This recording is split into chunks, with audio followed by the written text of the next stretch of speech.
D'accord.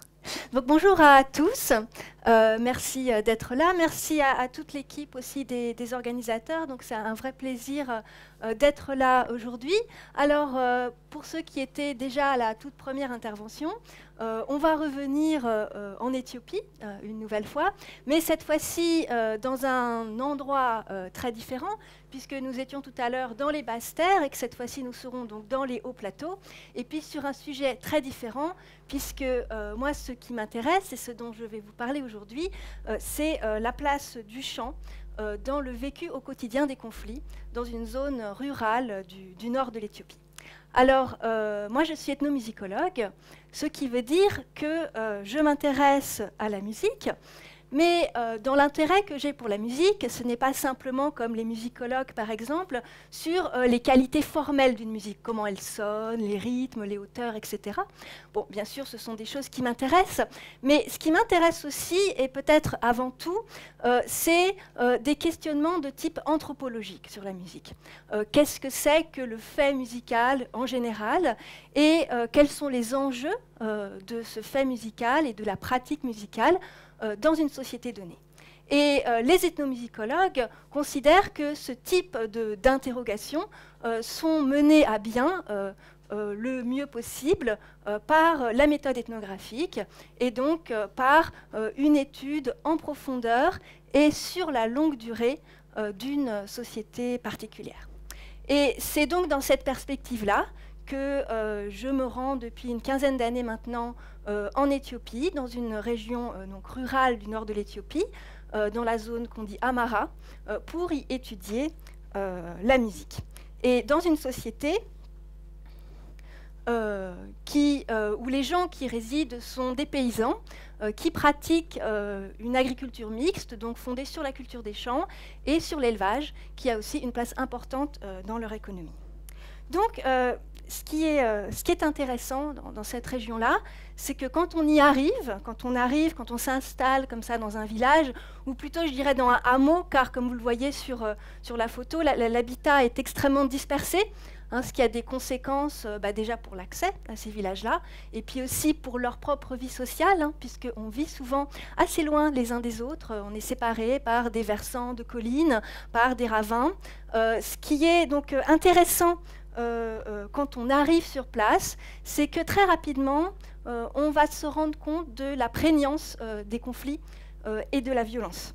Une violence qui est liée donc à toutes sortes de querelles, des querelles pour l'accès à la terre. On a des règles d'accès qui sont très compliquées, et parfois assez contradictoires, donc qui vont engendrer toutes sortes de conflits. Et puis on a aussi des querelles qui sont liées au bétail, forcément, donc des raids pour aller voler du bétail chez un voisin de l'autre côté de la montagne, des vols donc réciproques, et puis donc dans toutes sortes de ce type de circonstances, des meurtres qui arrivent, et puis les vengeances qui vont devoir être accomplies derrière, entraînant elles-mêmes d'autres vengeances qui vont suivre, etc. Et donc avec des sortes de flambées régulières hein, de cette violence qui est aussi favorisée par l'omniprésence des armes à feu. Presque tout le monde, en tout cas tous les hommes de plus d'une vingtaine d'années portent le fusil, et aussi par une très longue tradition du banditisme qui se poursuit donc depuis qui avait déjà lieu dans le Moyen-Âge et qui se poursuit jusqu'à présent, notamment dans les vallées hein, des grands fleuves qui viennent un peu comme ça couper les montagnes. Et donc du coup ce banditisme qui participe également à cette présence de la violence au quotidien. Donc tout ça va frapper assez immédiatement un ethnologue qui se rend dans ces endroits-là. Et en même temps, ce qui est peut-être un peu paradoxal, c'est qu'il est très difficile, quand on est sur place, de vraiment comprendre ce qui se passe, de comprendre les logiques des choses qui sont en train de se dérouler et d'en savoir plus. Pourquoi ? Parce que eh bien, les gens n'en parlent quasiment pas. Ou alors ils en parlent à mots couverts, par sous-entendu, des choses que si on ne connaît pas le contexte, on ne va pas comprendre. Et donc du coup, ça donne un peu à la vie quotidienne un caractère à la fois pesant hein, et évasif, qui fait qu'on va avoir du mal à saisir qu'est-ce qui est en train de se passer, en fait, hein, dans la localité où on habite. Et à tel point que j'ai moi-même mis un temps assez long, de l'ordre de un certain nombre de semaines, avant de me rendre compte que la famille même chez qui j'habitais était directement concernée par des affaires de conflit et de violence, puisque le mari de la femme chez qui j'habitais avait tué son propre frère et son propre neveu. Il était parti après en tant que bandit, donc dans ces fameuses forêts dont je vous parle. Il avait vécu pendant quelques années, et puis ensuite avait été rattrapé par les forces de l'ordre. Et il était en ville, en prison, en train d'attendre une réconciliation traditionnelle que tout le monde espérait, c'est-à-dire à l'aide d'un médiateur hein, qui parvienne à rétablir les choses, notamment à travers l'échange d'argent, de bétail, etc. Médiation qui n'arrivait jamais, qui était tout le temps en échec, etc. Et donc pendant toutes ces années, enfin une grande partie de toutes ces années que j'ai passées à aller et venir là-bas, c'était rythmé par ça, c'est-à-dire tous les épisodes hein, de ces affaires qui se passaient. Et donc je vous dis, j'ai mis beaucoup de temps, hein, un peu avant de réussir à comprendre ce qui se passait. Avec cette idée très importante, et vous verrez dans les exemples que je vous donnerai, que l'ennemi est aussi souvent le proche. Hein. C'est-à-dire que l'ennemi, c'est aussi son voisin, c'est aussi son cousin, c'est aussi ça. Donc, toute cette, que je vous disais tout à l'heure, cet aspect pesant hein, de la vie sociale. Alors, moi, au début, je ne m'intéressais pas a priori au conflit. Moi, je vous dis, je suis ethnomusicologue, donc je suis allée là-bas pour étudier la musique. Hein. Et donc, du coup, je ne travaillais pas directement là-dessus.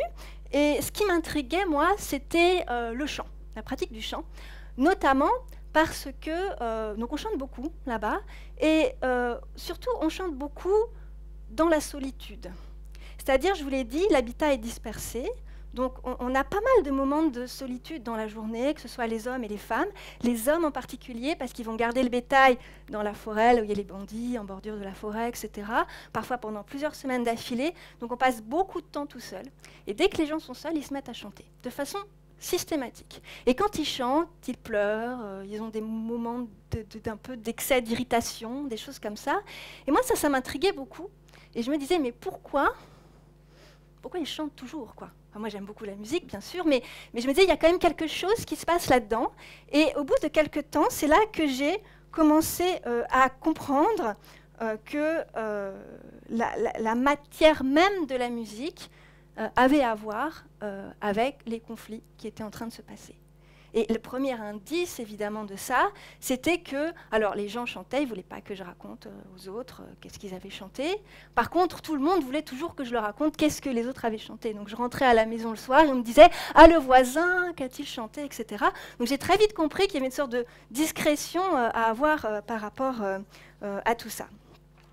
Et la fois où j'ai vraiment compris, en fait, hein, que ce qui se jouait dans ce chant-là, c'était cette question des conflits, c'est le jour où j'ai enregistré un jeune garçon qui avait une douzaine d'années. Et il se trouve que ce garçon était le fils et frère donc, de ceux qui avaient été assassinés par le mari de mon hôtesse, donc, vous voyez, voilà, et qui habitait la maison juste à côté, donc je voyais très régulièrement. Et il était allé garder les vaches en bordure de la forêt. Et il m'avait dit, oui, bien sûr, viens, je chanterai pour toi, etc. Donc j'avais été, je l'avais enregistré. Et puis j'ai trouvé qu'il chantait vraiment bien, quoi, pour son âge. Déjà, il se débrouillait bien. Donc on avait discuté. Et je lui avais demandé, c'est quoi ce chant? D'où il vient? D'où est-ce que tu l'as appris? Combien de fois tu le fais? Enfin, des questions habituelles. Et il m'avait répondu, ben, tu vois, ce chant, en fait, c'est mon frère, celui qui est mort, qui me l'avait chanté. Et je le revois encore. Il était là-bas, là, tu vois, sous l'arbre. On était tous les deux. Et il a chanté ça. Et en fait, quand je le rechante, je le vois comme s'il était devant moi et ça me rend heureux. Alors moi, j'ai quand même été assez impressionnée par ça. Et je suis rentrée à la maison et j'ai fait quelque chose que je n'aurais pas dû. C'est qu'en fait, j'en ai parlé. Je l'ai raconté donc à mon hôtesse et à quelques personnes qui étaient là. Et j'ai dit, c'est incroyable, Tchalier, il s'est déjà bien chanté, et puis voilà, ça, il se rappelle son frère, etc. Et là, le choc, la stupéfaction, l'angoisse qui ressort des gens en face de moi, qui commencent à me poser beaucoup de questions, et me dire, mais qu'est-ce qu'il a chanté exactement? C'était quoi? C'était de la colère qu'il avait? C'était de l'ardeur? Comment tu l'as senti à ce moment-là? Et puis quand ça s'est un petit peu calmé, ce choc qu'ils ont eu, ils ont commencé à m'expliquer que c'était risqué, quoi. Que s'il chantait comme ça des souvenirs de son frère assassiné tous les jours, eh bien peut-être qu'un jour, quand il aurait 18, 19, 20 ans, après avoir ruminé comme ça sa colère et ses envies de vengeance, il allait avoir envie de prendre le fusil et de peut-être tuer le fils, par exemple, du meurtrier de son frère. Donc, évidemment, moi, j'étais pas très à l'aise avec tout ça. Je savais que j'aurais pas dû le dire. J'ai balbutié, j'ai essayé d'expliquer, mais non, pas du tout, c'est de la joie, etc. Rien à faire. L'inquiétude était tout dans les esprits. Elle est restée pendant un bon moment par rapport au chant de ce petit garçon. Donc, ce qui m'a paru progressivement pendant toutes ces périodes sur le terrain et qui est devenu du coup un aspect central de ma recherche, c'est que face à cette rareté des paroles dont je vous disais, explicite par rapport au conflit, eh bien, le chant, c'est le lieu où se pensent, où sont mis en narration les conflits pour soi-même, par chacun des gens. C'est-à-dire que dans l'intimité, on va pleurer, on va nourrir les colères, on attise des flammes intérieures et on songe éventuellement au passage à l'acte avec des choses qui sont toujours susceptibles de ressortir en public. Alors, comment ? La première chose importante à comprendre, c'est que ce qu'on rumine dans la solitude, ces chants ne sont pas des nouveaux chants. On ne compose pas, on n'improvise pas. Comme le jeune garçon, on chante des chants qu'on a entendus avant et qui rappellent des événements particuliers, avec toutes les émotions de ce moment-là qui vont ressortir, des funérailles, des travaux collectifs, des fêtes, etc. Et tout ça s'accompagne d'émotions très fortes, ce qui implique aussi que face à toute cette sensibilité des choses, les affaires de conflit, etc., je ne suis pas en mesure de beaucoup montrer de vidéos et de sons, même si je vais vous en montrer quelques-unes à l'instant. Donc, par exemple, ici, pour vous donner un exemple, vous avez cet homme qui est donc un enclos de nuit à la garde des vaches et qui chante un souvenir, me dit-il, de moisson collective. Donc, il me dit, tu vois, j'étais là avec mes frères et puis on moissonnait le champ. Et le voisin est passé un peu plus loin à portée d'oreille, pas tout à côté, et il a chanté ce chant de menaces et d'insultes, juste à distance, si vous voulez, de ça. Donc ce chant, qu'est-ce qui lui prend à mon voisin de pousser mes limites ? Il n'épousera pas ma femme, il ne rentrera pas dans ma maison. Donc on voit là, je ne vais pas rentrer dans les aspects stylistiques de ces poésies, mais on voit que ce qui n'est explicite, ce n'est pas véritablement la désignation des ennemis, c'est le contexte qui va le donner, mais qu'en revanche, ces chants-là sont toujours extrêmement personnels, c'est-à-dire que c'est une prise de position. La personne qui chante exprime son opinion, sa position particulière face à une situation donnée, et le chant est dans cet ordre-là toujours considéré comme étant vrai, et juste, ce sont les mots qu'on emploie, c'est-à-dire face à cette parole de tous les jours qui est trompeuse, qui est menteuse, qui est hypocrite, le chant est une affirmation vraie de la prise de position de quelqu'un, d'où le risque, on ne ment jamais par le chant, d'où le risque que ça peut toujours provoquer quand c'est chanté en public, et d'où les effets très importants qui peuvent arriver. Alors ici, on va écouter un bout. On a une joute poétique donc dans un contexte de fête où le chanteur, après avoir reproché aux personnes de l'audience de ne pas l'avoir soutenu dans un conflit, annonce son intention d'aller jusqu'au bout, quoi qu'il arrive. Et donc moi, le frère de partisan de un tel, de bidule, je tremble comme l'arbre sur la falaise. Je ne mourrai pas avant mon heure, je ne vivrai pas au-delà de mon heure. On peut en écouter juste le début, l'introduction de ça.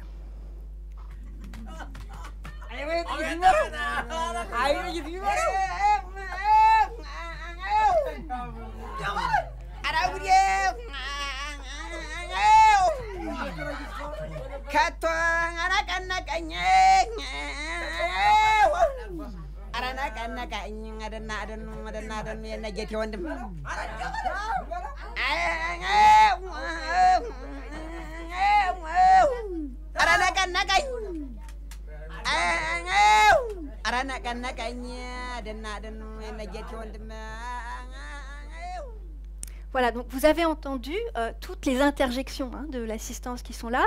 Et ces interjections, elles sont toujours en réponse à des appels que fait le chanteur. Donc le chanteur va dire « moi, le frère des partisans, par exemple, de Jean ». Et donc Jean, et puis tous les gens qui se reconnaissent comme étant du groupe de Jean, vont se mettre à répondre. Donc en fait, en chantant comme ça, en même temps que les gens sont là en train de se demander quelle va être, parce que le poème se déroule petit à petit, qu'est-ce qu'il va raconter, qu'est-ce qu'il va dire, déjà on demande aux personnes présentes de prendre parti, d'affirmer qu'on est de son côté et qu'on va soutenir dans le conflit. Et on arrive à une sorte d'excitation qui peut se faire et qui parfois peut vraiment dégénérer. C'est assez courant, on m'a raconté beaucoup d'histoires de cette excitation qui sort, de la colère qui surgit, et puis on prend le fusil, et puis parfois il arrive qu'on tue quelqu'un dans la pièce, dans quelque chose comme ça qui est rare évidemment, mais dont le risque est toujours présent en tête de cette possible dérive quand on est en train de chanter en public. Et donc on voit ce pouvoir émotionnel du chant dans lequel on va pouvoir provoquer la colère, donc participer à si vous voulez, amplifier les conflits, et en même temps, par certains autres côtés, au contraire, à les éviter toujours en jouant sur le pouvoir émotionnel. Et là, j'ai un exemple que j'ai pu observer directement, dans lequel il y avait eu, tout à côté de là où j'habitais, un meurtre de nouveau entre deux frères, où le frère cadet avait tué son frère aîné à la suite d'un héritage contesté. Et le lendemain, il y avait donc les funérailles, et la question se posait en fait de qu'est-ce que les gens allaient chanter. Parce qu'il y a un dilemme. Si on chante la colère, on chante la vengeance, mais en même temps, on a un devoir à la fois pour la victime, dont on est un parent, et pour le meurtrier aussi, puisqu'on est aussi un parent. On est censé pouvoir être en solidarité. Donc un énorme dilemme familial par rapport à ce qu'on peut faire.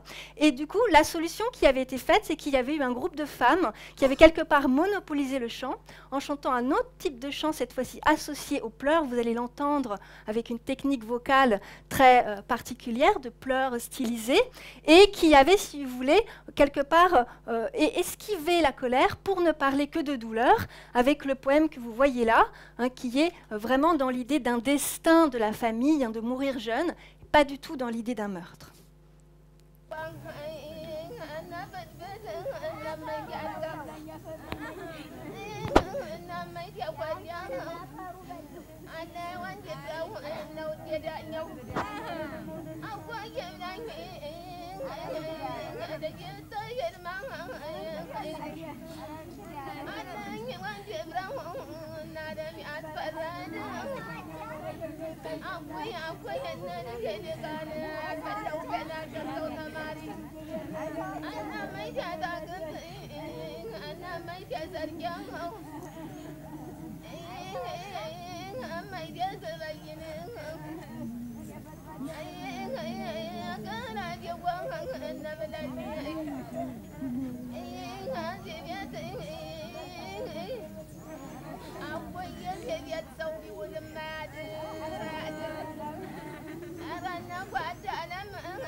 Alors, très concrètement, cette stratégie des femmes, qu'est-ce qu'elle a comme conséquence?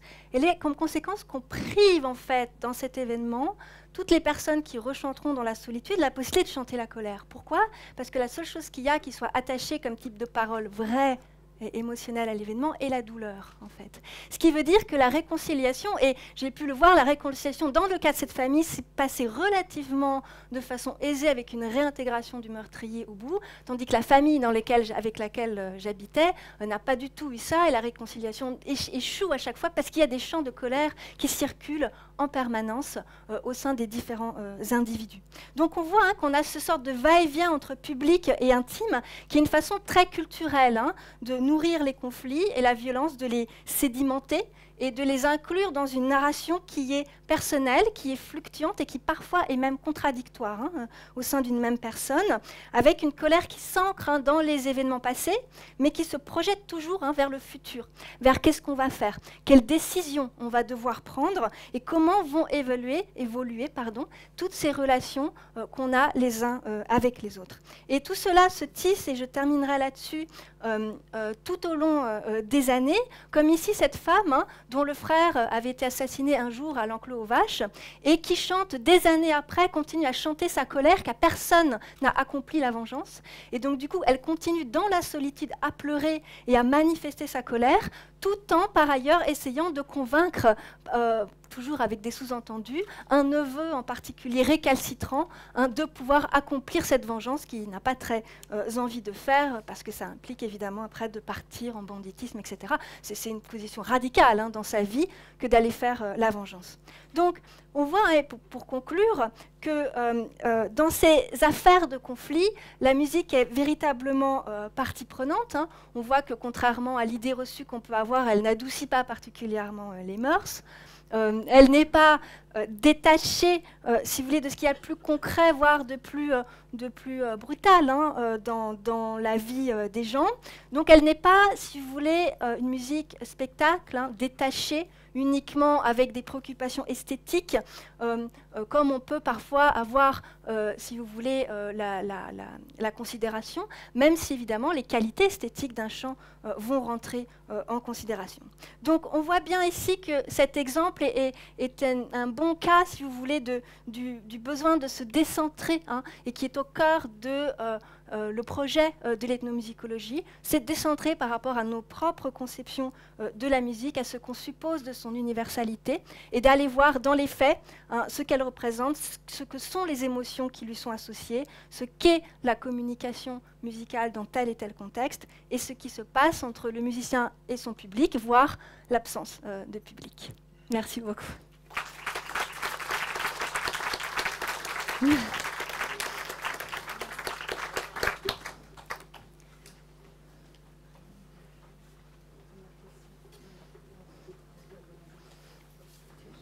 voudrais une précision sur la région. Alors, là où j'ai travaillé, d'où sont issus toutes les poèmes en particulier, c'est pas très loin de Bahardar. C'est en fait dans la vallée du Nil, en fait. Donc, plus au sud, dans la vallée de l'Abaye. Sur la région en particulier, là. Je vois que cette jeune femme porte une croix. Est-ce que c'est une croix chrétienne ou un motif ethnique? Tout à fait. C'est une population qui est orthodoxe, qui est christianisée depuis déjà très longtemps. Et alors, je n'ai pas du tout mentionné, mais effectivement, donc vous avez, quand je vous parle de ces plateaux, ces villages, il faut vous dire que vous avez des églises et des monastères qui sont à endroits réguliers. La religion organise de façon très imposante, en fait, la vie sociale des gens, que ce soit le calendrier, que ce soit les valeurs, que ce soit les croyances. Enfin, oui, la religion orthodoxe est très importante. Alors, par rapport à la gestion de conflits, comment est-ce qu'ils interviennent? Alors, les prêtres peuvent l'Église en tant qu'Église n'intervient pas. Les prêtres individuellement, parce qu'ils sont reconnus comme étant ce qu'on appelle des vieux, c'est-à-dire des sages, si vous voulez, peuvent intervenir en tant qu'individus dans la médiation des conflits. Quand on essaie de faire une médiation de conflit, on va recueillir des sages qu'on estime être neutres, dont souvent un prêtre, par son statut dans la société, en fait partie, pour essayer de trouver un accord commun en fait entre les deux parties en vigueur. Mais elle n'est pas en tant qu'institution, si vous voulez, capable, par exemple, de stopper un conflit. Ça, c'est très indépendant. Et comment ils font le pont entre les deux? On n'entend pas la question. Le pont entre les deux, je ne comprends pas très bien ce que vous voulez dire. Les personnes, cette jeune femme, par exemple, la gestion du conflit par rapport à l'Église orthodoxe, je veux dire, comment est-ce qu'ils arrivent à connecter par rapport... En fait, c'est pas connecté pour eux. C'est pas du tout lié. Ce n'est ni bien pour la religion, ni contre la religion. L'accomplissement de la vengeance, elle est liée à un ordre moral qui est lié, en fait, au système de la parenté, qui est lié à, en fait, les obligations qu'on a envers des parents, notamment les parents proches.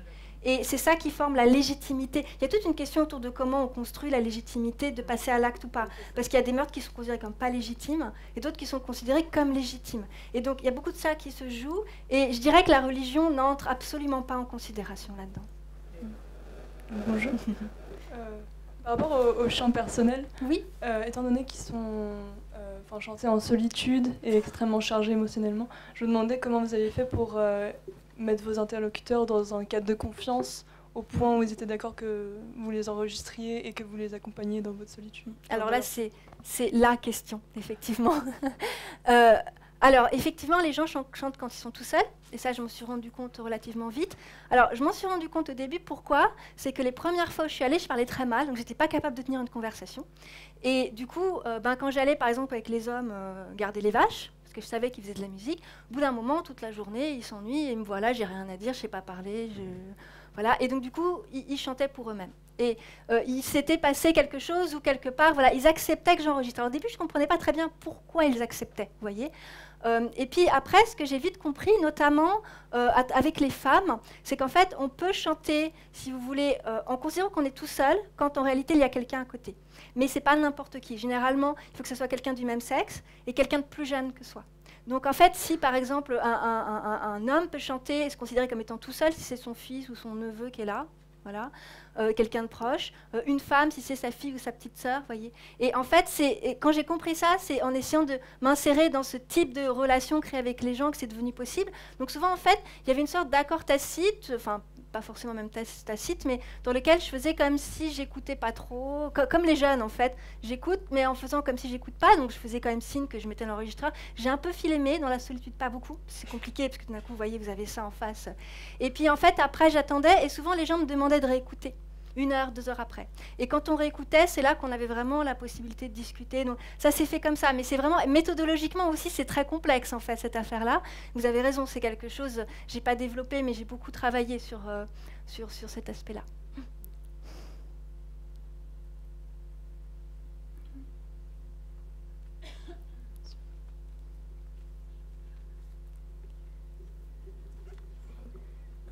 Une question sur l'étendue géographique de ces problèmes-là. Est-ce que dans les régions musulmanes, par exemple, de l'Est, ça existe aussi? Enfin, je sais que dans la vallée de l'Omo, il y a aussi beaucoup de conflictualité.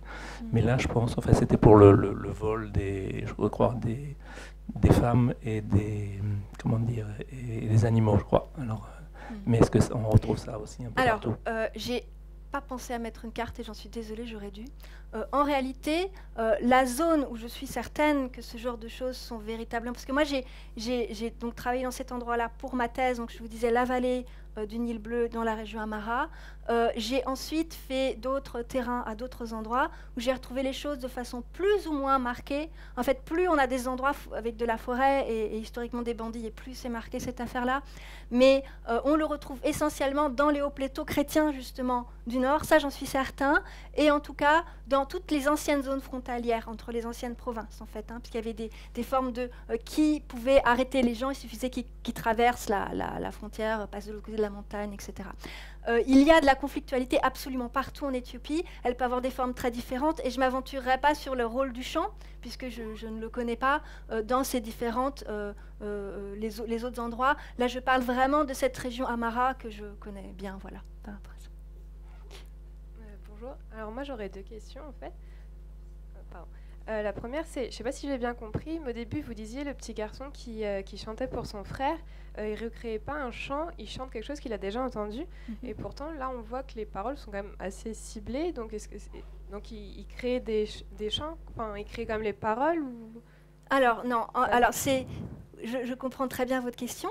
En fait, il faut se dire qu'on a différents genres musicaux, essentiellement 3. Et il y en a un qui est associé vraiment à la colère, c'est celui qui provoque la tension. Un qui est plus associé à la tristesse, la douleur. Et un qui est plus associé, on va dire, au divertissement et à la danse, et qu'on chante très très peu en solitude. Et puis, les gens où je travaille, ça ne les intéresse pas. Ils aiment bien la douleur et la colère, en fait. Et du coup, donc, chaque genre a un type de mélodie qui est fait.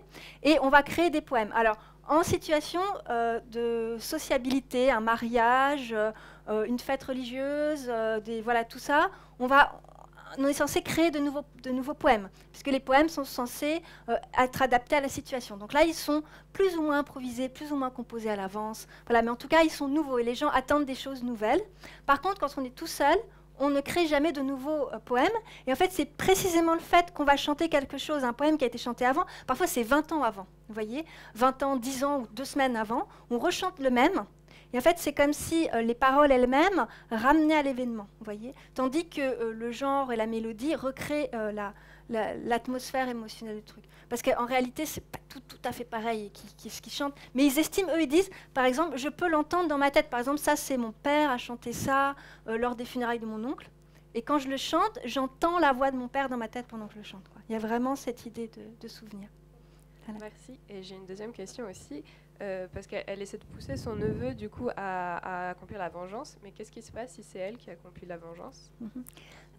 Les femmes, en fait, ne passent pas à l'acte. Elles ne portent pas d'armes.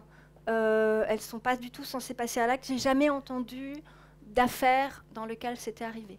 Normalement, on ne tue pas les femmes non plus. Ceci dit, parfois, ça arrive quand les gens perdent contrôle d'eux-mêmes. Mais ça, pour le coup, c'est absolument pas légitime dans aucune circonstance. Par contre, les femmes, elles sont plutôt derrière, vous voyez. Il y a cette idée qu'elles vont travailler la chose. Voilà. Et donc, du coup, elles chantent des choses, alors elles-mêmes, pour elles-mêmes. Et puis, elles vont aussi chanter des choses à proximité d'eux, vous voyez, qui vont faire qu'on va voir cette chose et que les hommes de la famille qui sont là, qui sont susceptibles soit de les entendre par chance, parce qu'elles sont... Vous voyez, quand on est seul, on peut par exemple être quelqu'un qui est dans la cour en train de travailler, puis juste au pied de la maison, une femme qui chante, elle est toute seule, vous voyez, mais on entend ce qu'elle chante. Et donc, du coup, se sentir cette sorte de pression qui sont... Donc ça, c'est vraiment la chose des femmes, en fait, de créer ce truc-là. Voilà. Mais par contre, non, elles ne vont pas prendre le fusil. Oui, d'accord. Merci beaucoup.